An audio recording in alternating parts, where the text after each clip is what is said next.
नमस्कार दोस्तों, स्वागत है आप सभी का हमारे चैनल RSP टेक में। दोस्तों आज की क्लास का जो टॉपिक रहेगा उसका नाम है दोस्तों ऊर्जा, यानी कि क्या, एनर्जी। एनर्जी क्या होती है उसकी हम बात करते हैं दोस्तों। एनर्जी क्या होती है, तो एनर्जी को हम एक लाइन में लिख लेते हैं कि क्या होती है। कार्य करने की जो क्षमता होती है दोस्तों, कार्य करने की क्षमता ही क्या कहलाती है दोस्तों, ऊर्जा कहलाती है। तो एनर्जी का पहली बात, इसका जो प्रतीक होता है एनर्जी में, सबसे पहला वर्ड क्या आता है दोस्तों, ई आता है। तो इसका जो प्रतीक है वो दोस्तों रहता है कैपिटल ई। क्या रहता है, कैपिटल ई रहता है।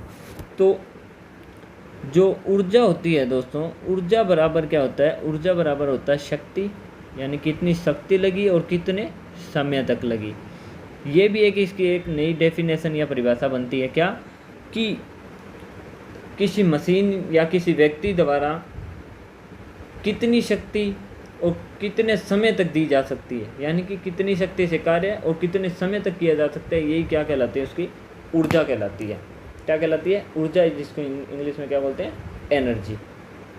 ये होगी दूसरी बात।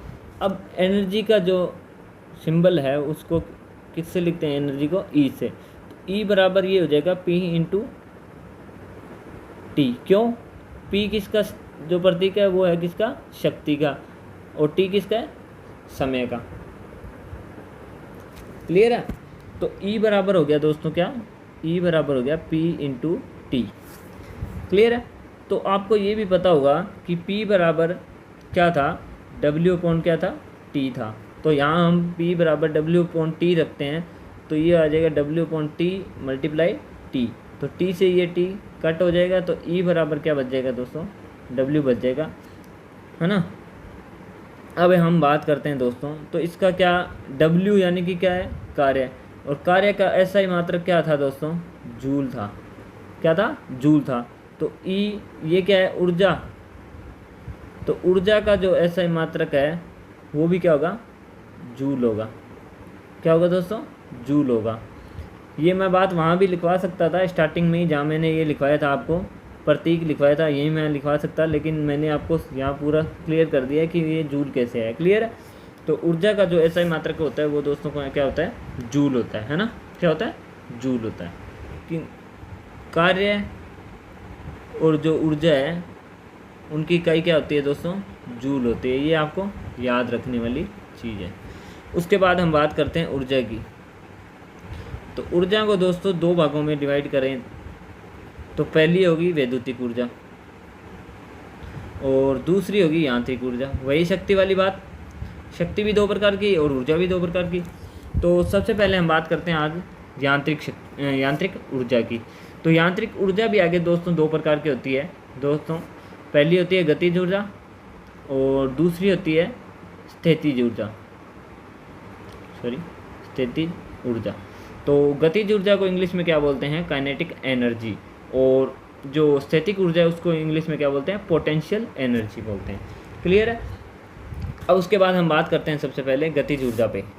तो गतिज ऊर्जा क्या होती है, आपने ये पढ़े होंगे 10वीं या 12वीं क्लास में पढ़ा होगा।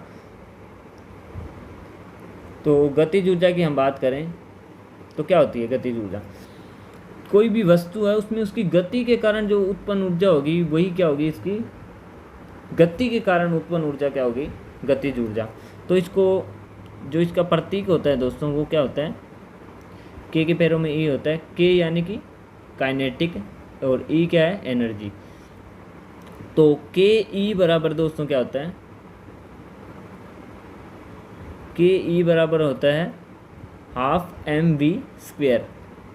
ये पढ़ा होगा ना आपने, गति का नियम, है ना। तो हाफ mv² होता है।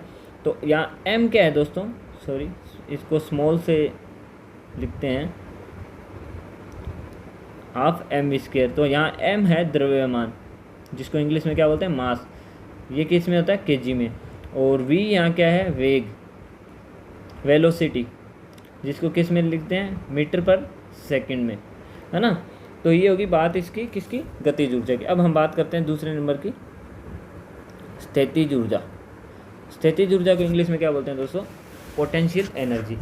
यानी कि पोटेंशियल एनर्जी क्या होती है दोस्तों, कोई भी वस्तु है उसकी स्थिति में परिवर्तन के कारण जो उत्पन्न ऊर्जा होगी वो क्या है, स्थिति में परिवर्तन के कारण उत्पन्न ऊर्जा उसकी क्या कहलाती है दोस्तों, स्थितिज ऊर्जा कहलाती है। इसको लिखते हैं PE से।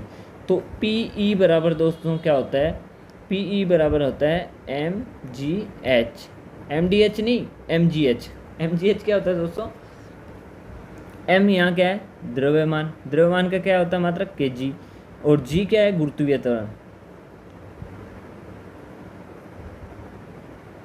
गुरुत्वीय त्वरण, ग्रेविटेशनल एक्सेलरेशन, है ना। तो एक्सेलरेशन क्या होता है दोस्तों, इसको क्या बोलते हैं, इसका जो मात्रक होता है वो होता है मीटर पर सेकंड स्क्वायर, मीटर पर सेकंड स्क्वायर होता है किसका, गुरुत्वीय त्वरण का। अब बात करते हैं तीसरी चीज़ की, जो कि है h। ये क्या है, h बराबर क्या है दोस्तों, हाइट या ऊंचाई, और ऊंचाई का जो मात्रक होता है वो क्या होता है दोस्तों, मीटर, है ना, क्या होता है, मीटर। क्लियर है।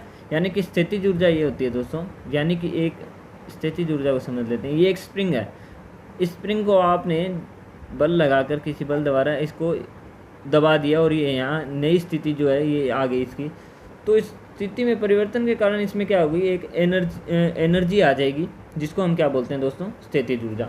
अब बात करते हैं हम गतिज ऊर्जा की।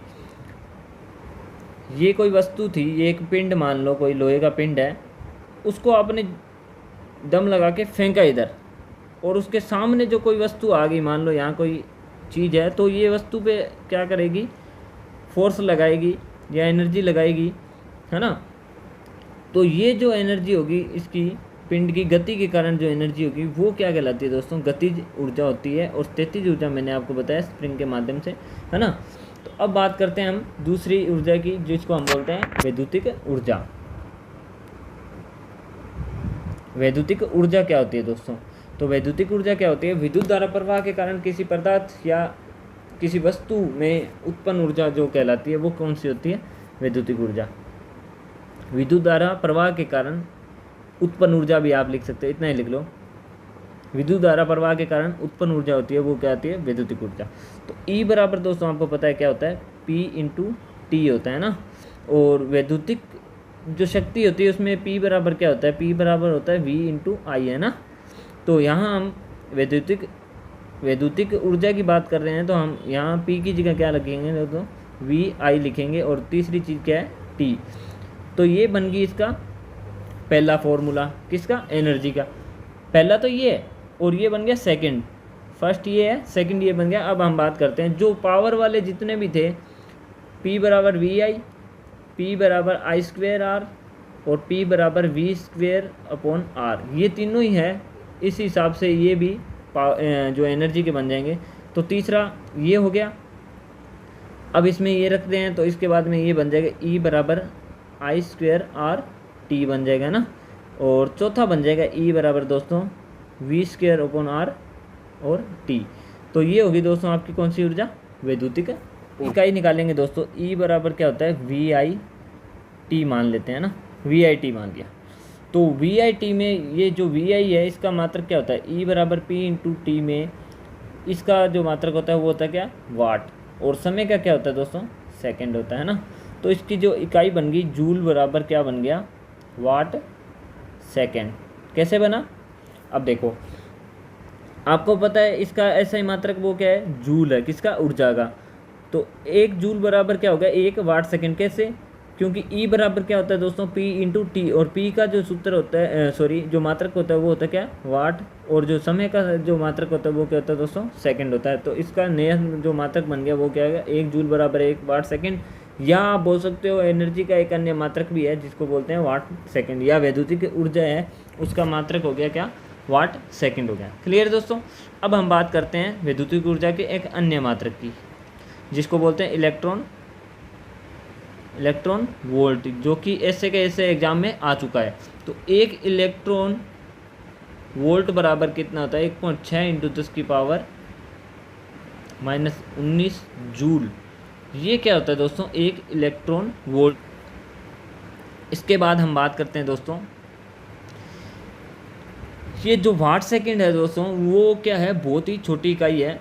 तो इसकी जो रियल में जो बड़ी इकाई है वो क्या होती है, जो कि हम घरों में जो बिजली आती है वो आती है इस आधार पे, BOT यूनिट, अब हम बात करते हैं बी और टी यूनिट क्या होती है।